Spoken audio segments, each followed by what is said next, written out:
Margins, with Siobhan Henry, pushing boundaries of social exclusion. Hello, and welcome to the Margins podcast with me, Siobhan Henry, where we push the boundaries of social exclusion through conversation. I'm joined behind the scenes with our technical production team, MZ Kaka, who's spearheading Margins' public education program, and his talented team from the Academy of Sound Engineering, Kabela Mokoena and Michael Johnson. Today, we're going to have a discussion around policy and marginalization. And our guest today is Tshidi, Lencoasa, who's an accomplished social activist and policy analyst. She's a former Mandela Washington Fellow and has completed studies at Wits, Cornell, and Sussex University. Tshidi is currently leading the Budget Justice Coalition on its steering committee, where over 20 NGOs engage the government on how the national budget, taxes, and public sector investment can solve the triple burden of poverty, unemployment, and inequality. Tshidi is also an analyst at Section 27 and serves as an advisor for the South African Human Rights Commission Pro-Poor Human Rights Budgeting and Advisory for Fiscal Openness for National Treasury. Tshidi also regularly engages with Parliament and leaders on how we can empower marginalized communities through our underutilized national budget. Welcome, Tshidi. Yay, thank you so much for having me. Great to have you on the Margins Push Boundaries podcast. And guests and our listeners, I'm so sorry that you can't see Tshidi. She's a really, really beautiful young woman. But please do follow her on her socials, where you can learn more about what this beautiful and powerful individual is doing in the policy space. So, Tshidi, to get us started, I've just read a really, really impressive biography on you. And there are lots of young women sitting on the margins listening today who want to know, how did Tshidi Lencoasa push the boundaries and break the ceilings to be where she is today? What is your answer? Yeah, well, firstly, I just want to say thank you once again for the opportunity to speak on this. I think that the topic on marginalization is so important, especially in South Africa. And I think as you point to me, like, how did I push past and accomplish what I have, like, in my own little way, in my small way, get to where I am today?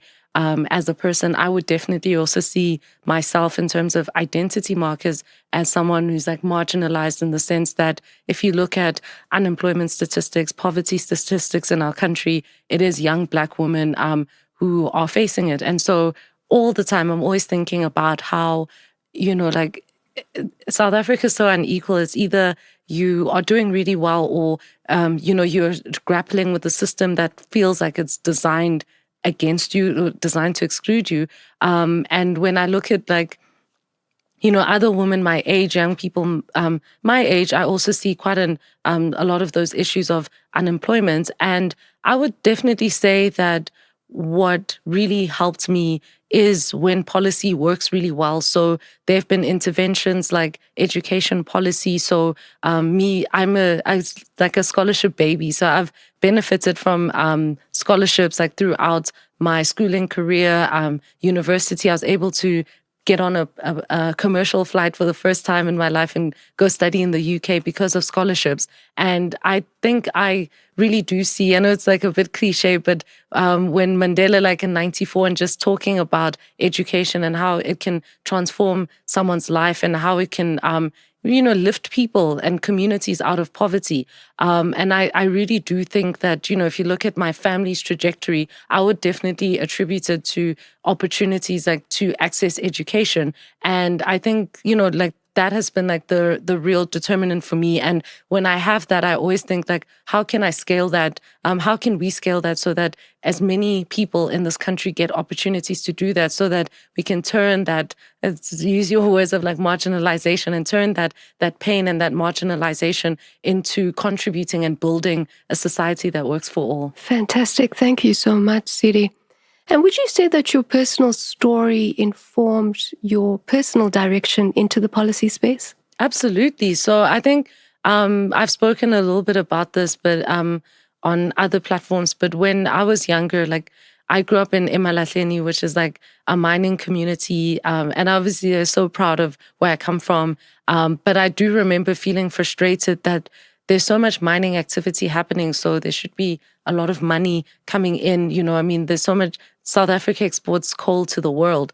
And yet there were so many socioeconomic challenges that were facing people in my community. And so I always, just always thought about, like, as a teenager, I was like, oh, when I grow up, I'm going to study like accounting so that I can become the head of the mining company, so that I can allocate money towards investing in interventions to uplift communities. So when I then went to Wits and like during Fees Must Fall, I was also exposed and realized that the issues that are facing people in Witbank and Emalahleni are not just, they're also, we have that in common across the country as well. And there are some things that maybe are systematic because similar story, like, yes, it can look different, but it's the same story across the country. And I became more interested in how can we, like a multiplier effect, like how can we take a little and make it go a long way so that we can really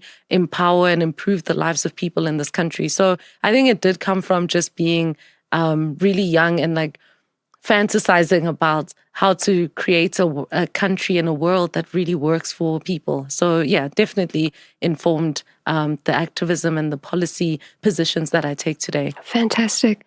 And Tshidi, for our listeners today who may not be familiar with what policy is, could you break that down for us? Explain very simply what policy is. Sure, absolutely. So policy is, when we talk about public policy, we're talking about laws, regulations, and decisions, like just interventions by government to improve the lives of people. Like that is by and large the definition. So our health policy is all about how do we make sure that everyone has access to quality quality healthcare services across the country, making sure that if someone is sick, that they get enough support. Our education policies, how do we make sure that people have access to quality basic education across the country, and so forth. I'm interested in all the variety of policies, just anything that can help improve the lives of people. But I'm especially interested in money, as I mentioned in my previous answer about just growing up and seeing that if we can allocate money, can we invest, and can the outcomes of that investment, like the profit, actually be empowered people and improving the lives of our communities. So I think that's like policy. There is also the money policy, which is like monetary policy, fiscal policy, industrial policy, and that's all to do with how can we make our economy work in a way that empowers people. Ideally, those kind of policies are supposed to be, how do we invest to overcome poverty in our country? How do we invest to make sure to create enough jobs for people in this country and opportunities? And also, like, how can we invest our funding so that we can overcome the divisions that really hold our country back? Fantastic. So in a nutshell, policy is the foundation that allows us to action certain things at a high level to benefit our people's lives. You got it spot on. That's exactly what it is. Yeah. Great. So Tshidi, talk to us about some of the work you're doing in terms of fiscal budgeting and how you're playing a role in making sure that the underutilized budget, which for our folks who are listening, that's the money that government doesn't use. How are you using your role in that space to make sure that this money gets to the people who need it most? Yeah. So I, as you mentioned in my bio, like I wear quite a few different hats, but they're all in the service of creating a budget that is by the people, for the people. So the ideal is that, when it's budget speech time with the finance minister, it's not really just government telling us, oh, this is what we're going to spend money on. And that's the end of the story. But it's everybody in the country is engaged. And because, everyone in the country pays taxes in some form, you take a taxi, you're paying tax. If you levy, buy most products, you're paying VAT, right? And so everyone is contributing to our country functioning. And the ideal is that those contributions, the people who are contributing also have a say in how that money is used. That if the issues that people are facing in their communities, say, for instance, it's lack of access to clean running water, we'd love to see investment as they pay taxes and we take out debt that the people of this country end up having to pay. But how can that money actually go towards solving the problems that people in our society face? So that's like the overall goal for me when it comes to the work that I do. And so I do that in different ways. So sometimes it is advocating, or, like the relationship with government. Sometimes we're fighting with government, and sometimes it's also like empowering government. So it just depends on the hat. So sometimes it is just coming together with other human rights organizations, NGOs, who also have platforms. So they have access to political leaders, government officials, and decision makers, and coming together with the resources that we do have and think about how can we make proposals to government and recommendations to parliament also that will actually help the budget work better for the people in this country. So engaging with parliament, engaging with national treasury, engaging with government departments, health, education, just depends on what's necessary. So that's the one hat that achieves a people's budget. Another hat that I think I wear is also, so it's advocacy, it's advice, but it's also just engaging with community. So off air, before we started the podcast, we were actually just talking about the outreach tomorrow, the Budget Justice Coalition. We're doing an outreach in Protea South in Soweto, which is not really a community that has generally been engaged on about how the budget works. And so this year we're trying to engage all corners of the country just to get people to take ownership of the budget and realize that, maybe there is a way to solve some of the problems that we have in this country. Have we underutilized our budget? Is it enough to just watch the budget speech and see the finance minister saying that alcohol sin tax is going to go up by this much, and then we stop there? Can we contextualize when he says there are allocations to education, or how, like, what does that mean for the everyday person? And we're just trying to get people to be in that process so they can see that there are tools to create hope and show that there is a way to solve some of the problems that we're facing in this country. No, fantastic. Thank you very much for that explanation. And I suppose the follow-up question is, for people who are listening and may not be in Soweto, but want to engage you on policy, they want you to be their voice, how do they actually get in touch with you and express to you what they want to see this budget do for them? Yeah, so we're very accessible on social media. So our the BJC, our Twitter, especially the Budget Justice SA, that's our handle. We respond to DMs, and people will regularly message us and ask us, how does this make sense? We also, even our email address, you can just pop us an email at budgetjusticesa@gmail.com. And that's really if you have ideas and you would love to collaborate, because we make submissions to Parliament, for instance, and you would like your voice to be part of that, or you would like advice on how to make a submission to Parliament, we'd be happy to engage on that. But yeah, we, if you just reach out, we really just want as much of this budget to be shaped by as many voices in this country so that it can actually work for us all.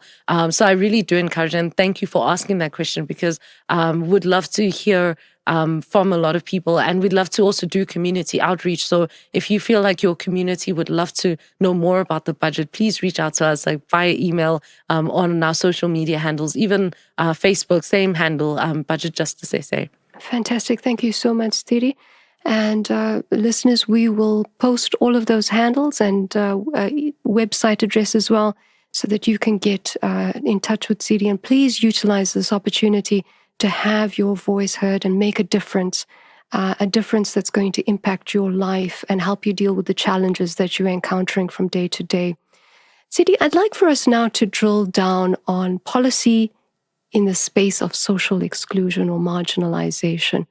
What are we doing to address this massive problem we have in South Africa of marginalization? I mean, when we talk about South Africa and in terms of our policy, uh, people often start at 94. So when we became a democracy and what was fought so that we can become a democracy, and to reflect on whether we've done enough for people in this country, especially marginalized people. Um, and so on the one hand, we can argue there are some measures that support that. There has been increased access to healthcare, so there are more clinics available, there are more hospitals. There are rules, like policies that say that there must be a clinic within 5 kilometers. There are those things, for example, in practice. Unfortunately, though, with South Africa, as we all know, I think anyone who's listening to this will know that we still have so many challenges with health, with education, with all these services that are meant to empower or alleviate the burdens that marginalized people are facing.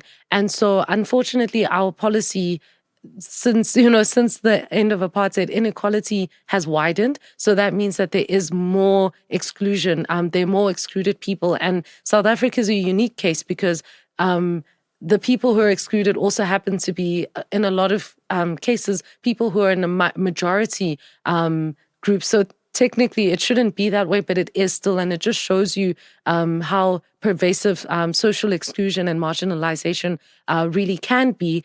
I think that with that context, and now we're seeing the world is changing so much, it's just so important to also not leave behind, and for us to not forget like where we come from, and also the people that still need a hand to come out, like to overcome some of those barriers to being fully integrated into our society, and also think about how particularly like our funding and how we invest in our public services and in programs into our communities, how do those unite our country rather than cause further division or further exclusion? And so, I mean, I could answer this question like all day, because really that's the heart of our policy advocacy, is that we really do want to create a country that works for all, but that doesn't exclude people on the basis of things like, obvious like identity markers of race, of gender, but also, of class. And like poverty, for instance, is a big problem in this country. And a lot of people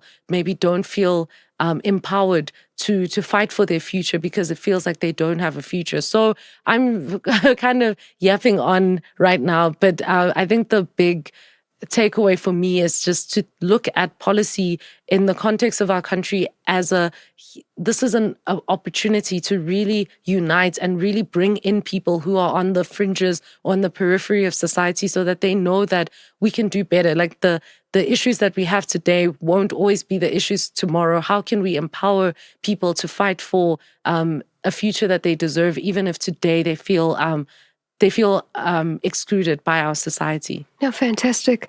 Tshidi, and I think you've raised a really, really crucial point, and that is that marginalization, or the term, was developed in a context in Western Europe where small pockets of the population were marginalized. But as you rightly point out, in South Africa, it affects the majority population. So, you've given us a fantastic rundown of some of the massive challenges that are facing us in the space of marginalization. What sort of opportunities do you see in the policy space for addressing this problem? So I'm very optimistic right now, even though I think we find ourselves in a bit of a storm, like geopolitically. There's what's happening in America, in Europe, what's happening on our continent, and people are concerned that maybe things can, there could be like social upheaval or horrible things can happen. There's uncertainty, but I actually think that it is now, it is in the chaos moments where we can really see, where we can solve problems in a genuine way and build a solid foundation for it. And so the role I see policy is being just that, is being the calm in the storm that we find ourselves in, and helping us lift our people out of the storm, so that we can look back, and not in a way that is divisive, but in a way where we look around and we see that we've brought everyone together as we've moved forward. I mean,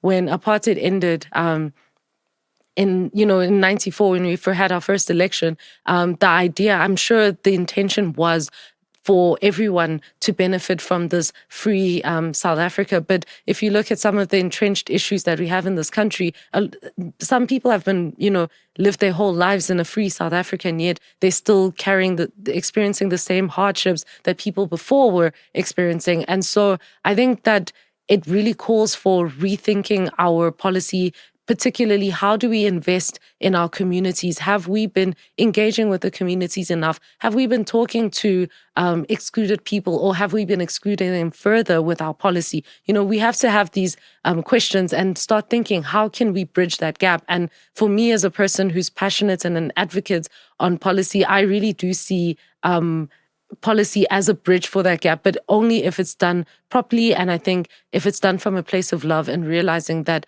we care about the people of this country. We want to build a nation that they deserve to be part of. We don't want to be divided anymore. How can we invest? How can we actually collect taxes, charge taxes in a way that recognizes that? What interventions do we need? Do we need a universal basic income grant to help, alleviate some of the pressures that people who are unemployed are feeling, for example? Do we need to be looking at how we're investing to support single parent-led households, for instance, or child-led households? What are we doing as a country to best position every people who are excluded, who are marginalized, so that they can actually realize that they have a bright future? What can we do to restore that? So that's really the what I see policy doing, is like really answering the questions answering these questions that I've brought up, seeing it as uniting rather than dividing, and seeing it as charting a way forward for this country, but a way forward that works for us all. Thank you so much, Tshidi. And I think you raised a really, really crucial, two really crucial points here. One is policy is an opportunity for us to actually address many of the social ills that we're facing. But you also raised a very crucial point earlier, which is we're 30 years into democracy, and we are seeing a widening of that inequality.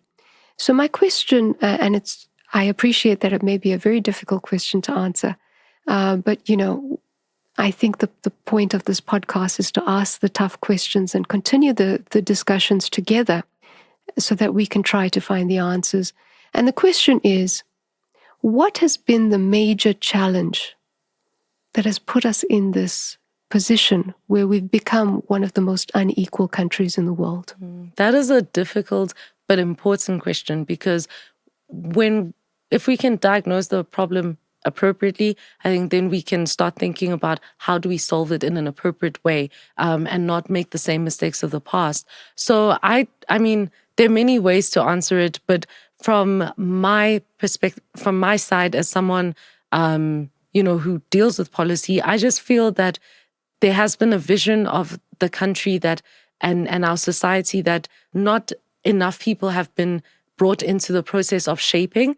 And so I think that, unfortunately, when we make with life, maybe I'll take a few steps back. I find that there are many ways to approach life, one of which you may allow your the hard things that you've been through define your character, and then you spend a lot of time reacting to that and living in fear and making decisions that are not really seeing the bigger picture, but that are soothing the pain that you've felt. And I see that, or I've seen that with people who came out of a traumatic experience of apartheid, carrying those wounds. And instead of, healing and saying, genuinely saying, how do we move forward? It was I'm scared. I don't want to be in that situation anymore. What can I do for myself, for my family, to make sure that we're not in that position? And just looking at serving the self, and not looking at how can we build a society where that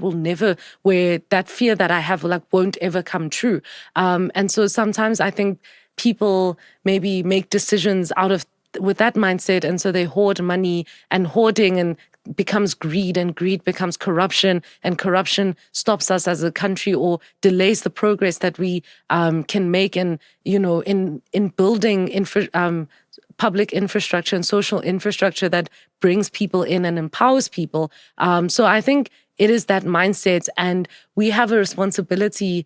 For me, we are the so-called born frees, people born from 94 onwards, and we are now like grown-ups. And yes, we might not be where we need to be, but we have opportunities, and some of us who have the privilege to work in a context where the majority of people don't even have that access. I think we need to be thinking about, in terms of our leadership, how we're going to solve that and not recreate the trauma or the panic and the fear-based way of making policy and engaging with communities, but rather looking at the bigger picture and seeing, this is the society that I want, a society where people are all in. What can I do with what I have to get there? Like, how can we use our policies to bring people in? I know that there have been people who've done good, incredible work to move us forward, but it also seems that there are people who are moving us back. So it's like one step forward, two steps back. But we can overcome that. I know it may sound idealistic, but if we foreground the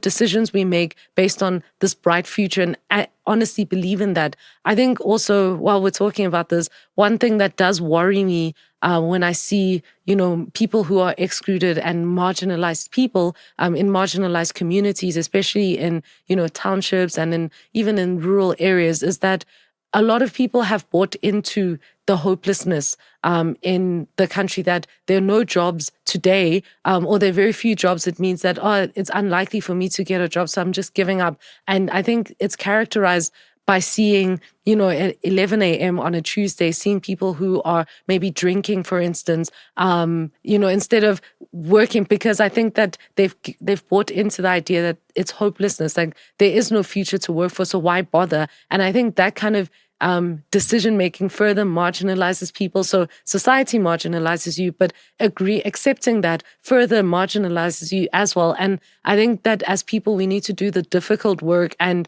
I don't want to come across as preachy, but I think that if we are going to build that society that works for everyone, we need to reject what the current society is telling us about the hopelessness of our future and say, but actually, I do have a future. And I think if people knew how bright their futures were, and knew that there are people who are working to build a country that serves the people rather than continues this, if they knew that things can get better and things will get better, I think people would move completely different. And so that's why I was excited to be on this podcast, because I saw it as an opportunity to just engage with people and remind people that, as there's so many people who are doing important things, like setting up platforms and opportunities for people to engage and build the society that we deserve. We just need everyone to buy into this hope and not look at their trauma or look at their hardship and think that that's who they are, but look at like their future, because there is so much more to them, even if society is not telling you that message today. So that's a long-winded way of trying to diagnose the problem, but also to just show that even though, there have been challenges, but as people, perhaps we also have a responsibility to overcome them so that we can win together as a collective and not just, individually. Thank you so much for that response, Tshidi. And I think you've given us a lot of food for thought. And what stands out most for me in your answer is creating an inclusive society, which is what Margins is fighting for. And you highlighted here that in order for us to address marginalization, we need to have an inclusive policy making and policy implementation system. And you also highlighted in your response that we need to bridge the divide between the people and their leadership. And I think also you did a fantastic job of really defining what marginalization is, which is people being so wrapped up in their feelings of hopelessness and helplessness that they withdraw from society.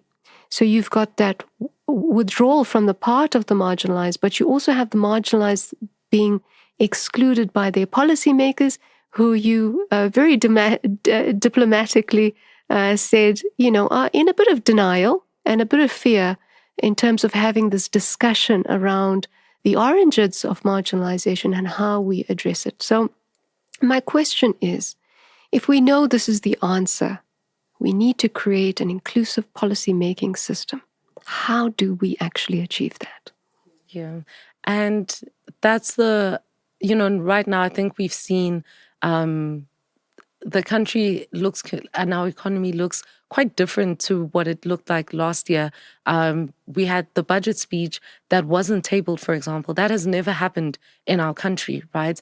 And that could point to, that could make people uncertain or concerned.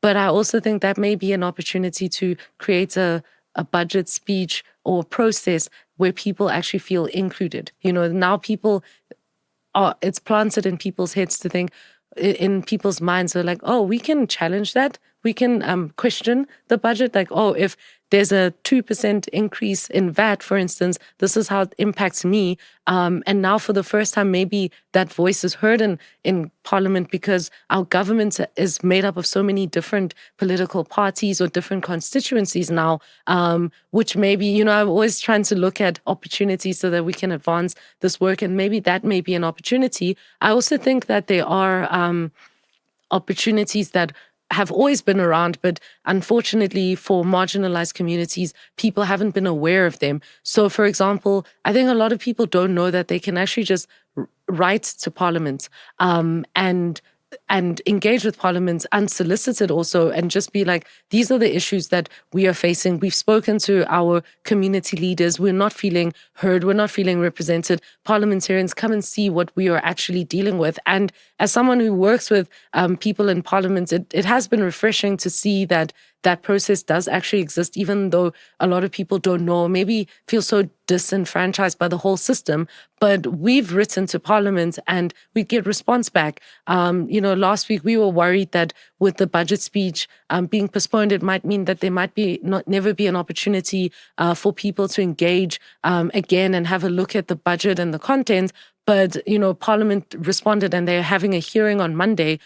So for people, forgot the date. I think, don't know what date that is. But on the following Monday, there will be a hearing that Parliament will be having. So they've opened up the process so that people can air their concerns. And it's also virtual. So for people who are not based in Cape Town, that's just an example of what I think I didn't know before I entered the space, that there's an opportunity to actually engage with Parliament, and you don't even need to have the resources, but it works even better if we come together as a people and say, we would like to write this. This is my experience. What is your experience? And not stigmatize each other and say, oh, well, I'm better or I'm this or I'm that. But it's actually recognizing that the same system that is dysfunctional is disenfranchising me in one way and disenfranchising you in another way. Instead of you excluding yourself and moving to the fringes of society, maybe you can come back in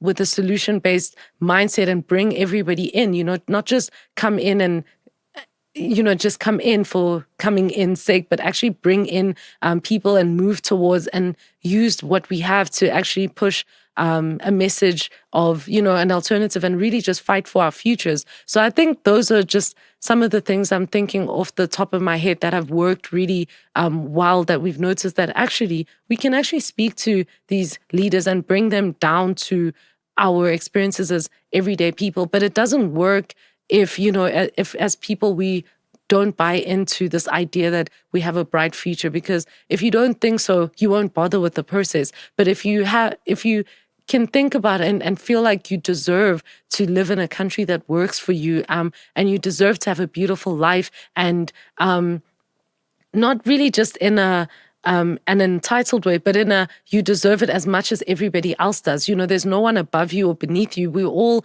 deserving of a society that works for all. You can start asking the questions of, if that is what we're deserving, why hasn't that come to be? And you can make you can propose ideas and alternatives, if you to Parliament and to your leaders that that you elected to represent you. And if that is an intimidating process, you can always just reach out to the Budget Justice Coalition, so we can build your capacity to be able to do that, so that Parliament can actually, it can change a marginalized person's story from being someone who felt they were on the fringe of society to actively engaging with parliamentarians and shaping their society. I think that it seems so idealistic, but it's so possible because we've seen it. I've seen it with myself. I've seen that with my colleagues and my comrades and everybody. Like we've seen, we've wielded the little that we have to inch closer to building the society that we deserve. Fantastic. And there you heard it, folks. If you want to change your life, as much as we are going to fight for you and with you, in the words of Tshidi, you also need to fight for yourself. So if you are overwhelmed by the policy processes, Tshidi is extending her assistance through her organization to you.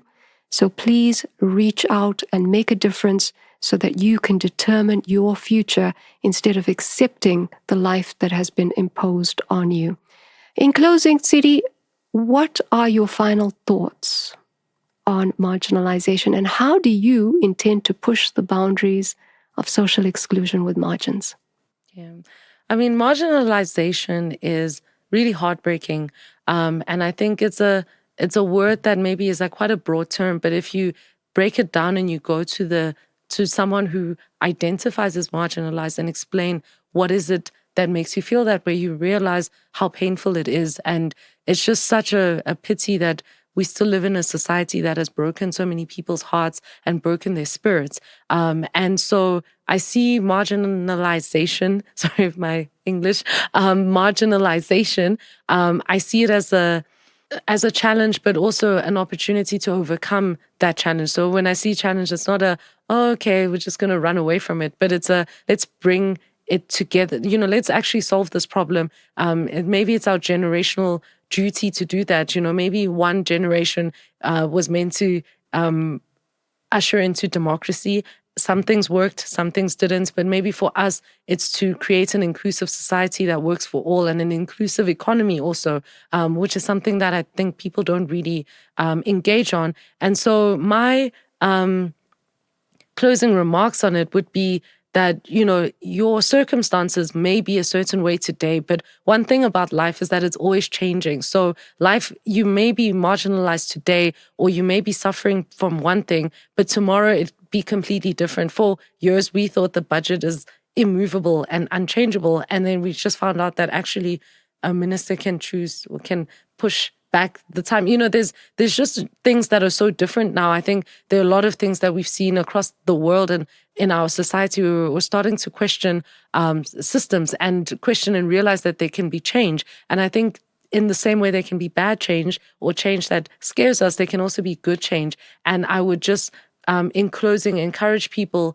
if you're feeling negative, like you have negative thoughts, or you're coming from a place of insecurity or feeling like you're not good enough, maybe ask yourself, like, what if you're wrong about those feelings? What if you actually are good enough? What decisions would you make, and what country or society would you shape if you were actually, you were actually this person who deserved those things? And I think we should be operating from that place, and you'll see how much potential you have as a person. So I think those are my closing remarks, just to encourage people to see them like the best that they could be, not really measure themselves. I know it's hard, but not to measure themselves based on the worst that has happened to them, but look at the best and the opportunities and what they could be, because that vision that's in your heart, that fantasy, like, it's there for a reason. Like, that's who you could be. And I just really hope that people just fight for their futures. And I hope that is a tool that could help people do that.